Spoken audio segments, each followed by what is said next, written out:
All right, so maybe the coconut oil is the key to what I tasted last time I had it. 'Cause that smells awesome. Yeah, Smells like burning coconuts. exactly. So I think our oil is hot enough. We're just gonna dip our tail in. The key is to make sure that even the fish is properly dry. So, You get spatter. yeah.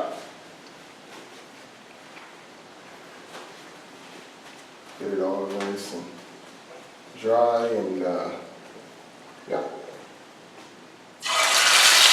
Yeah. Bam.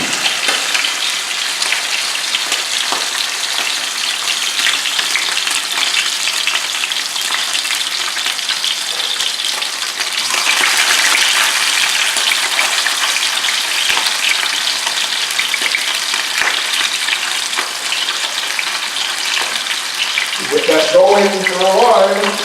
Looking good. Hot one.